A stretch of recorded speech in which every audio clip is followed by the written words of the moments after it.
نے انسان کو اس شکل و صورت میں پیدا فرمایا۔ احادیث مبارکہ میں آدم علیہ السلام اور ابلیس ملعون کا قصہ تفصیل سے بھی موجود ہے اور مختصر بھی۔ مثلا تفسیر تبری میں سیدنا عبداللہ بن عباس رضی اللہ عنہما سے روایت ہے، اللہ تعالیٰ نے آدم علیہ السلام کی مٹی کا حکم دیا، مٹی لائی گئی۔ اللہ تعالیٰ نے آدم علیہ السلام کو لیسدار اور بدبودار سیاہ مٹی سے پیدا فرمایا، اور یہ کام اللہ نے اپنے مبارک ہاتھوں سے کیا۔ آدم 40 راتیں مجسمے کی صورت میں پڑے رہے، جسم موجود تھا لیکن روح نہیں تھی۔ ابلیس آتا، اس ڈھانچے کو ٹھوکر لگاتا تو جسم سے ایسی آواز نکلتی جیسے خالی مٹکے پر ہاتھ مارنے سے نکلتی ہے۔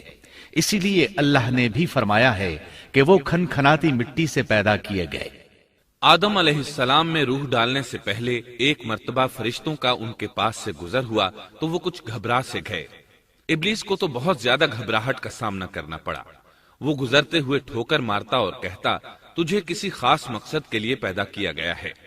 یہ کہہ کر وہ آدم کے منہ میں داخل ہو جاتا اور کمر کے راستے باہر آ جاتا اور فرشتوں سے مخاطب ہو کر کہتا، اس سے گھبرانے کی کوئی ضرورت نہیں۔ اگر مجھے اس پر مسلط کر دیا گیا تو میں یقیناً اسے ہلاکت میں ڈال دوں گا، اور اگر اسے مجھ پر مسلط کر دیا گیا تو بلا شبہ میں اس کی نافرمانی کروں گا۔ اندازہ کیجئے وہ تعجب کر رہا ہے کہ انہیں کیوں پیدا کیا گیا ہے۔ اس کی آدم علیہ السلام سے دشمنی کس قدر پرانی ہے، گویا ابتدا ہی سے یہ عداوت پر ڈٹ گیا تھا۔ بہرحال اللہ نے آدم میں روح پھونکی۔ اس مضمون کو قرآن مجید میں جا بجا ذکر کیا گیا ہے۔ اللہ تعالیٰ فرماتے ہیں، فَإِذَا سَوَّيْتُهُ وَنَفَخْتُ فِيهِ مِن رُّوحِي فَقَعُوا لَهُ سَاجِدِينَ۔ جب میں اس کو ٹھیک ٹھاک کر لوں اور اس میں اپنی روح پھونک دوں تو تم سب اس کے سامنے سجدے میں گر پڑنا۔ ایک اور جگہ فرمایا، إن مثل عيسى عند الله كمثل آدم خلقه من تراب ثم قال له كن فيكون۔ اللہ تعالیٰ کے نزدیک عیسیٰ علیہ السلام کی مثال ہو بہو آدم علیہ السلام کی مثال ہے۔ اللہ نے انہیں مٹی سے بنا کر کہا ہو جا، وہ ہو گئے۔ اللہ نے آدم علیہ السلام کو مٹی سے پیدا کیا، اپنے ہاتھوں سے بنایا، پھر اس میں روح پھونکی۔ اس کا مفصل بیان احادیث میں موجود ہے۔ جب ان میں روح پھونکی گئی اور ابتدا میں روح جیسے ہی سر کے اندر داخل ہوئی، آدم علیہ السلام کو چھینک آ گئی۔ فرشتوں نے آدم علیہ السلام سے کہا، الحمدللہ کہیے۔ انہوں نے کہہ دیا۔ اللہ کی اس تعریف کے جواب میں اللہ تعالیٰ نے فرمایا، رحمک ربک، یعنی تجھ پر تیرا رب رحم فرمائے۔ سبحان اللہ، اللہ ذوالجلال والاکرام نے آدم علیہ السلام میں روح مکمل ہونے سے پہلے ہی انہیں اپنی رحمت سے سرفراز فرما دیا۔ بہرحال جب روح ان کی آنکھوں میں داخل ہوئی اور انہوں نے جنت کے پھلوں کو دیکھا تو ان میں غور و فکر کرنے لگے۔ جب روح پیٹ میں داخل ہوئی تو کھانے کی طلب محسوس ہوئی۔ ابھی روح ٹانگوں تک پہنچی نہیں اور کھانے کی خواہش پہلے ہی محسوس ہونے لگی۔ اس جلد بازی اور عجلت کی وجہ سے اللہ تعالیٰ نے فرمایا، خلق الانسان من عجل۔ انسان جلد باز مخلوق ہے۔ جب آدم علیہ السلام کو پیدا کر دیا گیا تو اللہ تعالیٰ نے ان کی پشت پر ہاتھ پھیرا۔ ہاتھ پھیرتے ہی ان کی پشت سے قیامت تک پیدا ہونے والے انسان باہر نکل آئے۔ آدم کی تمام اولاد ان کے سامنے ظاہر ہو گئی، اور یہ بات نہایت وضاحت اور صراحت کے ساتھ قرآن مجید اور احادیث مبارکہ میں موجود ہے۔ مسلم بن یسار رحمت اللہ علیہ بیان کرتے ہیں کہ سیدنا عمر بن خطاب رضی اللہ عنہ سے کسی نے اس آیت کریمہ کے بارے میں پوچھا، وَإِذْ أَخَذَ رَبُّكَ مِن بَنِي آدَمَ مِن ظُهُورِهِمْ ذُرِّيَّتَهُمْ وَأَشْهَدَهُمْ عَلَىٰ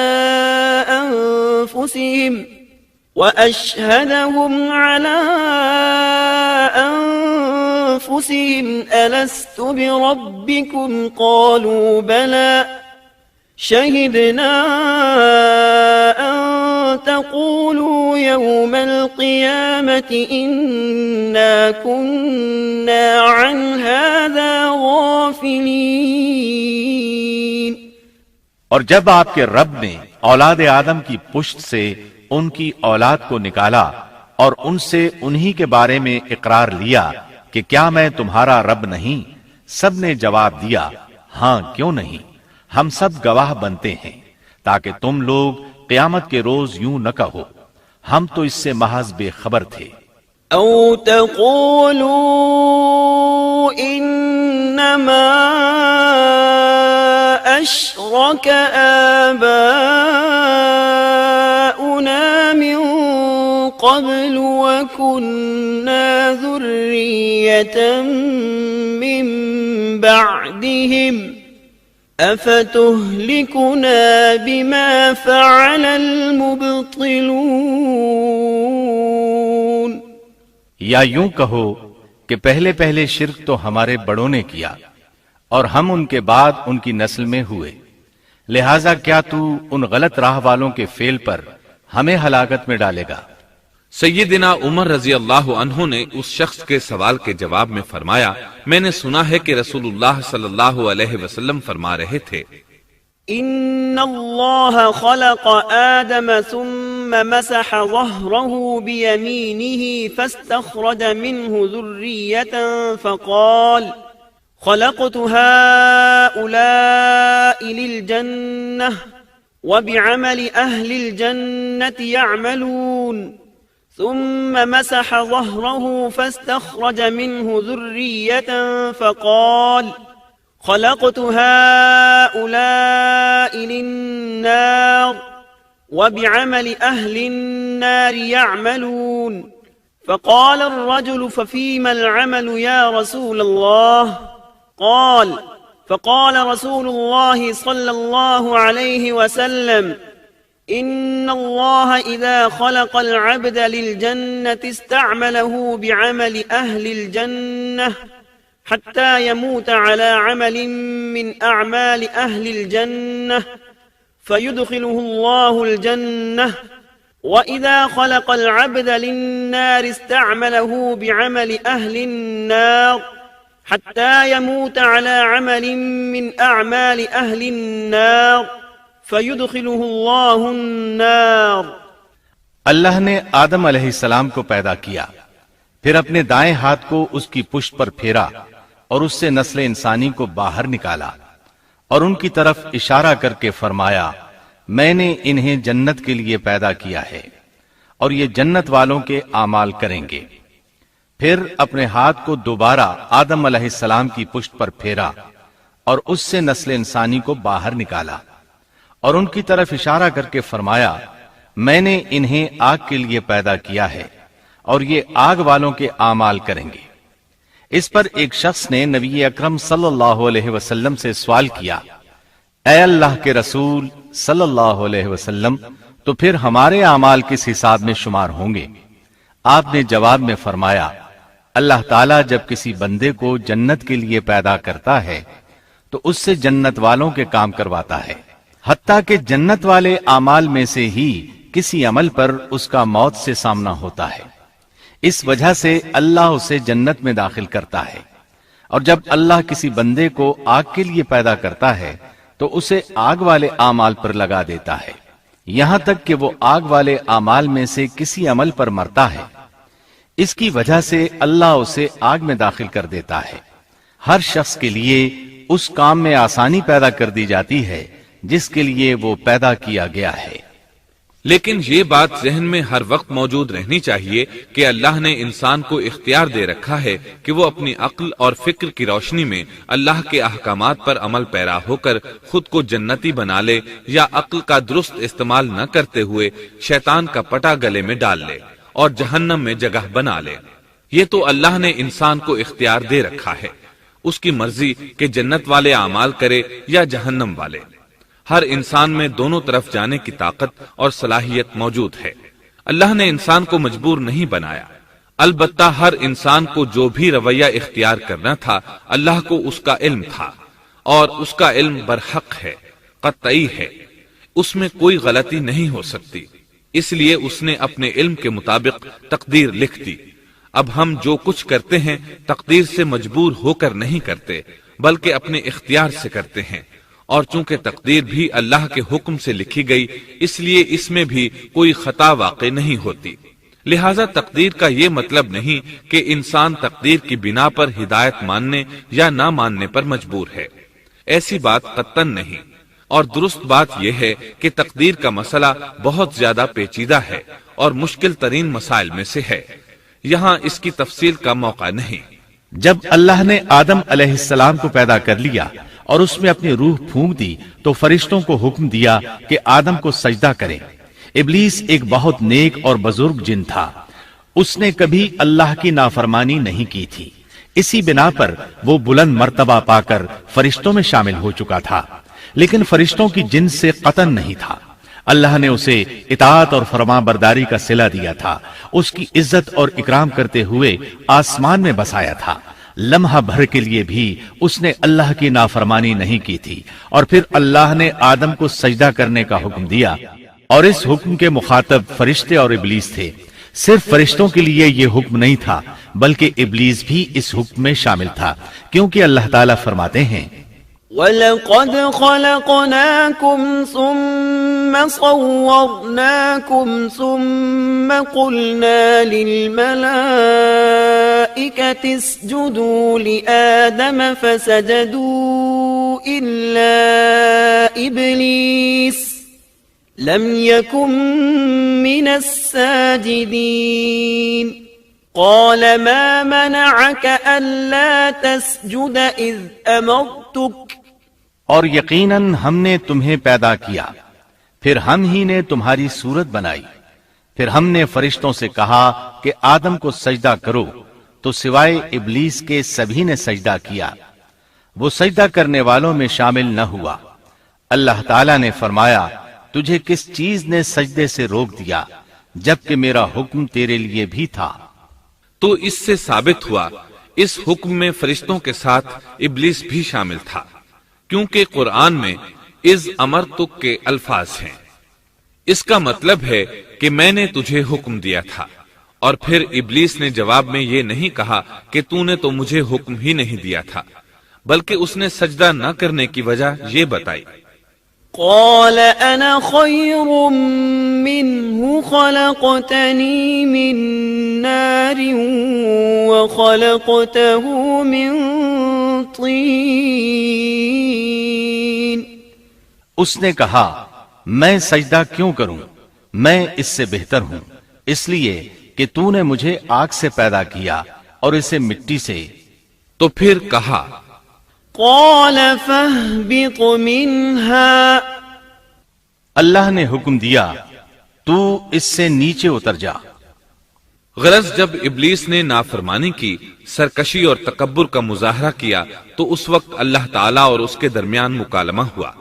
اللہ نے اس کی سرکشی دیکھ کر اسے سزا دیتے ہوئے فرمایا، قال فاهبط منها فما يكون لك أن تتكبر فيها فاخرج إنك من الصاغرين قال أنظرني إلى يوم يبعثون قال إنك من المنظرين قال فبما أغويتني لأقعدن لهم صراطك المستقيم ثم لآتينهم من بين أيديهم ومن خلفهم وعن أيمانهم وعن شمائلهم ولا تجد أكثرهم شاكرين۔ اس جنت سے اتر جا، تجھے کوئی حق حاصل نہیں کہ تو اس جنت میں رہ کر تکبر کرے۔ ابلیس نے جواب میں کہا، مجھے قیامت کے دن تک مہلت دے دیجئے، یعنی اتنی لمبی عمر دے دیجئے کہ میں قیامت تک زندہ رہوں، موت نہ آئے۔ اللہ نے فرمایا، تجھے مہلت دے دی گئی، لیکن ایک وقت مقررہ تک، اور جب شیطان اس طرف سے مطمئن ہو گیا کہ اسے مہلت مل گئی، تب اس نے کہا، چونکہ تو نے مجھے گمراہ کر دیا ہے، اس وجہ سے میں قسم کھاتا ہوں کہ میں انسانوں کی گمراہی کے لیے تیرے سیدھے راستے پر بیٹھ جاؤں گا، پھر ان کے آگے سے، ان کے پیچھے سے، ان کے دائیں سے، ان کے بائیں سے، ان کے پاس آؤں گا، اور آپ ان میں سے اکثر لوگوں کو شکر گزار نہیں پائیں گے۔ اللہ تعالیٰ نے شیطان کا رد کرتے ہوئے فرمایا، یہاں سے ذلیل و خوار ہو کر نکل جا، ان میں سے جو شخص بھی تیرا حکم مانے گا میں ایسے تمام گمراہوں سے جہنم کو بھر دوں گا، جو انسان بھی تیرا پیروکار بنے گا وہ جہنم کا مستحق اور حقدار ٹھہرے گا۔ قرآن مجید میں دوسرے مقامات پر بھی اس گفتگو کو نئے پیرائے میں دہرایا گیا ہے۔ مثلاً اللہ نے فرمایا، وَلَقَدْ خَلَقْنَا الْإِنسَانَ مِنْ صَلْصَالٍ مِنْ حَمَإٍ مَسْنُونٍ وَالْجَانَّ خَلَقْنَاهُ مِنْ قَبْلُ مِنْ نَارِ السَّمُومِ وَإِذْ قَالَ رَبُّكَ لِلْمَلَائِكَةِ إِنِّي خَالِقٌ بَشَرًا مِّن صَلْصَالٍ مِّنْ حَمَإٍ مَّسْنُونٍ فَإِذَا سَوَّيْتُهُ وَنَفَخْتُ فِيهِ مِنْ رُوحِي فَقَعُوا لَهُ سَاجِدِينَ فسجد الملائكة كلهم أجمعون إلا إبليس أبى أن يكون مع الساجدين قال يا إبليس ما لك ألا تكون مع الساجدين قال لم أكن لأسجد لبشر خلقته من صلصال من حمأ مسنون قال فاخرج منها فإنك رجيم وَإِنَّ عَلَيْكَ اللَّعْنَةَ إِلَى يَوْمِ الدِّينِ یقیناً ہم نے انسان کو کھنکھناتی مٹی سے پیدا فرمایا ہے جو کہ سڑے ہوئے گارے کی تھی، اور اس سے پہلے ہم نے جنات کو لو والی آگ سے پیدا کیا، اور جب تیرے پروردگار نے فرشتوں سے فرمایا میں انسان کو سیاہ بدبودار کھنکھناتی مٹی سے پیدا کرنے والا ہوں، جب میں اسے پورا بنا چکوں اور اس میں اپنی روح پھونک دوں تو تم سب اس کے لیے سجدے میں گر پڑنا۔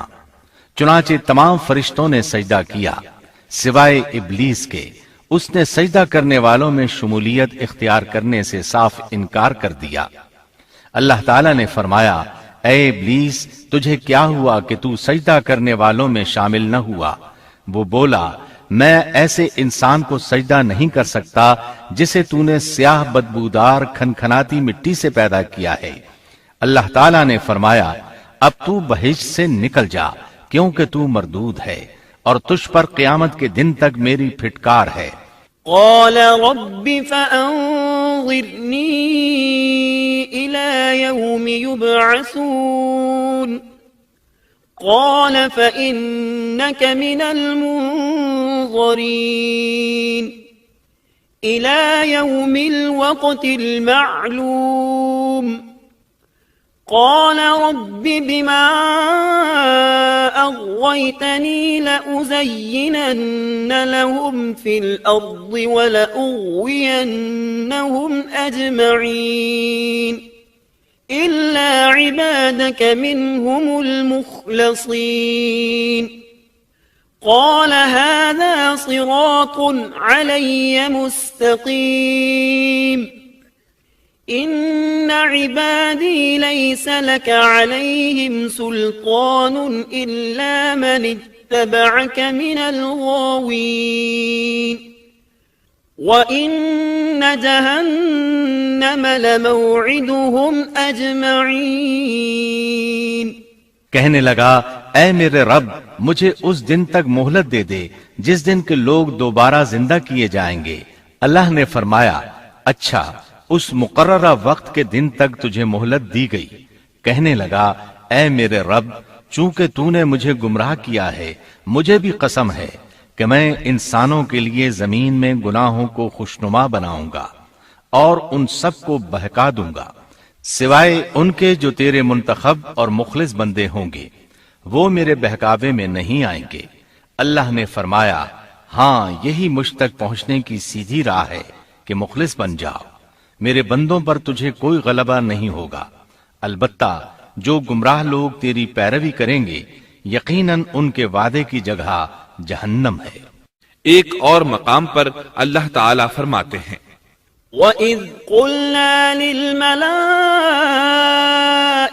اسْجُدُوا لِآدَمَ فَسَجَدُوا إِلَّا إِبْلِيسَ قَالَ أَأَسْجُدُ لِمَنْ خَلَقْتَ طِينًا قال أرأيتك هذا الذي كرمت علي لئن أخرتني إلى يوم القيامة لأحتنكن ذريته إلا قليلا قال اذهب فمن تبعك منهم فإن جهنم جزاؤكم جزاء موفورا۔ جب ہم نے فرشتوں کو حکم دیا کہ آدم کو سجدہ کرو تو ابلیس کے سوا سب نے سجدہ کیا۔ اس نے کہا کیا میں اسے سجدہ کروں جسے تو نے مٹی سے پیدا کیا ہے؟ اچھا دیکھ لے اسے تو نے مجھ پر فضیلت دی ہے، اگر مجھے بھی تو نے قیامت تک ڈھیل دی تو میں سوائے چند لوگوں کے اس کی اولاد کو گمراہ کروں گا۔ اس پر اللہ نے فرمایا جا ان میں سے جو بھی تیرا فرمانبردار ہو جائے گا تو تم سب کی سزا جہنم ہے جو پورا پورا بدلہ ہے۔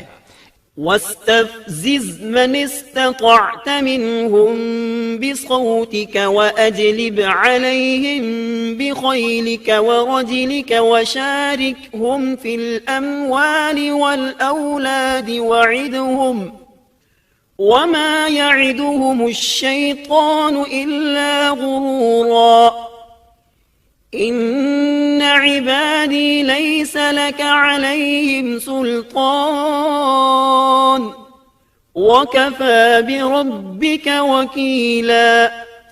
ان میں سے تو جسے بھی اپنی آواز کے ساتھ بہکا سکتا ہے بہکا لے اور ان پر اپنے سوار اور پیادے چڑھا لا، یعنی اپنے گھڑ سوار لشکر اور پیدل لشکر کو چڑھا کر لے آ اور اپنا ہر داؤ ہر ترکیب اور ہر اسلحہ استعمال کر لے اور ان کے مالوں اور اولاد میں بھی شرکت کر لے اور تو انہیں دل بہلانے والے وعدے دے لے، یعنی ان کے برے اعمال بنا سنوار کر انہیں دکھا اور غلط خواہشات دلا، جنت دوزخ اور دوبارہ زندہ نہ ہونے کے وعدے دے، اور ان سے شیطان کے جتنے بھی وعدے ہوتے ہیں سب کے سب سراسر فریب ہیں۔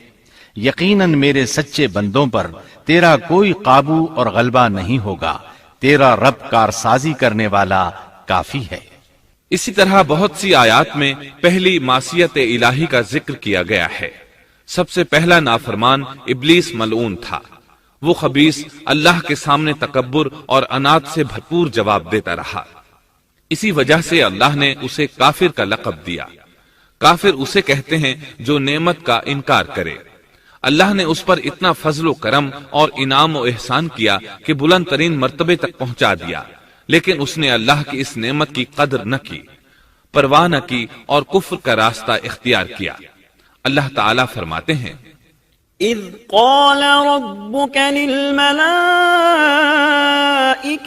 انی خالق بشرا من طین فإذا سويته ونفخت فيه من روحي فقعوا له ساجدين فسجد الملائكة كلهم أجمعون إلا إبليس استكبر وكان من الكافرين.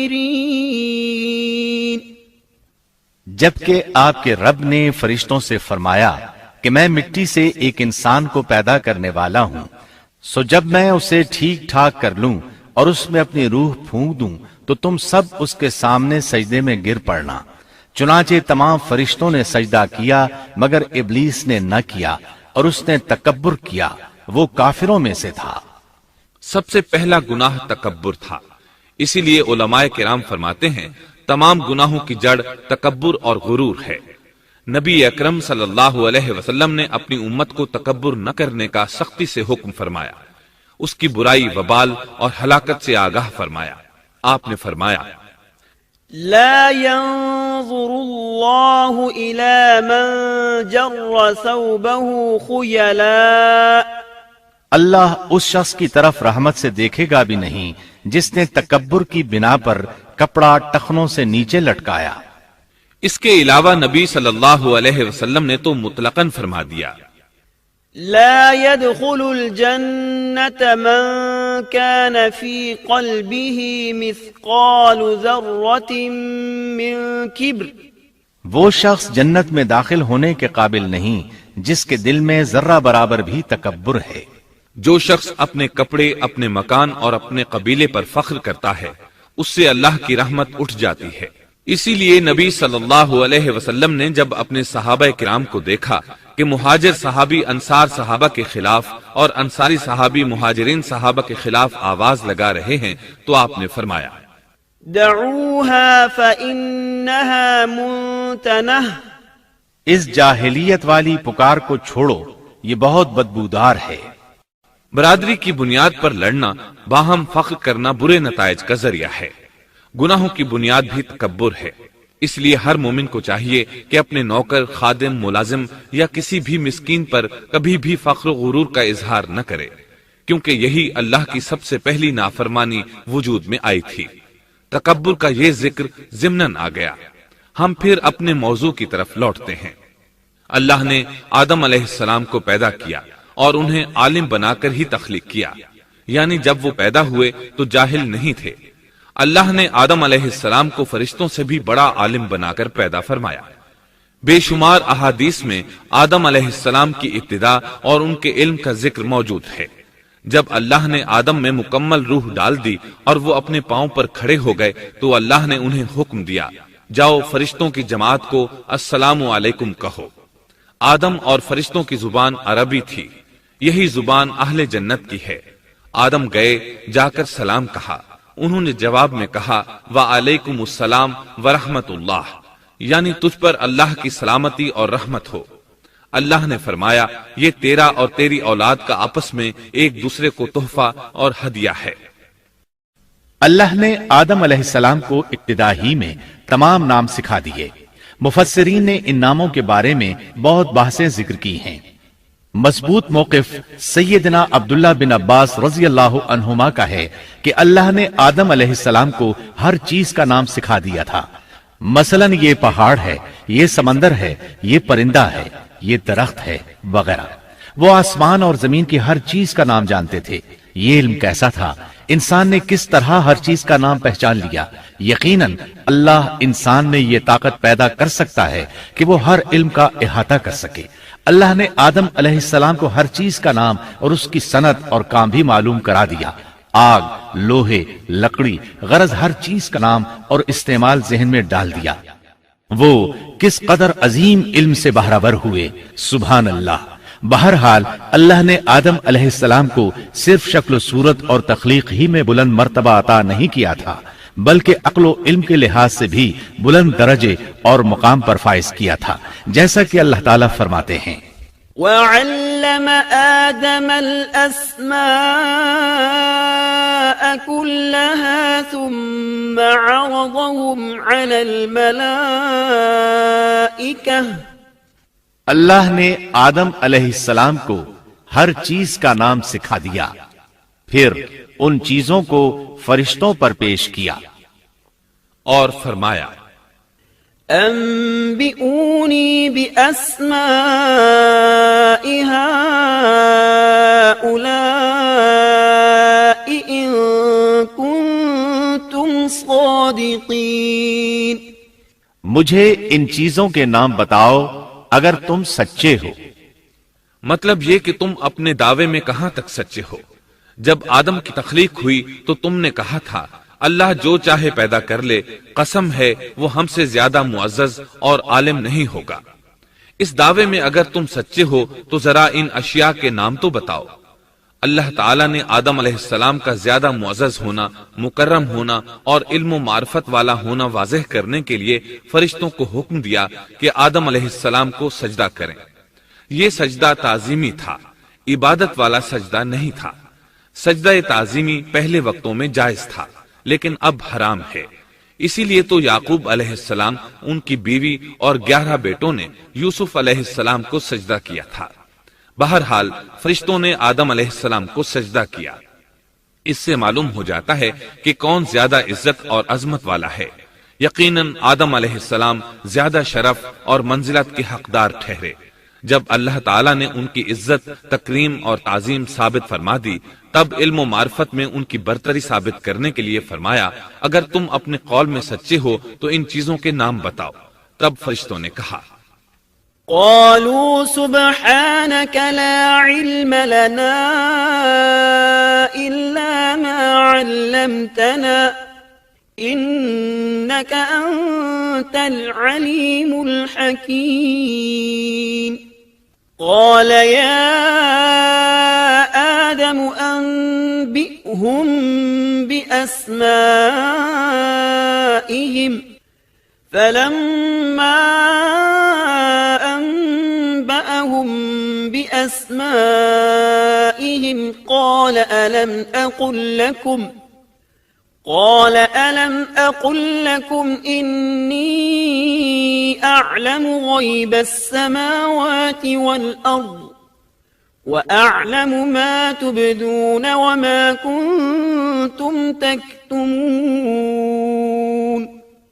فرشتے کہنے لگے اے اللہ تو پاک ہے، ہمیں تو صرف اتنا ہی علم ہے جتنا تو نے ہمیں سکھا رکھا ہے.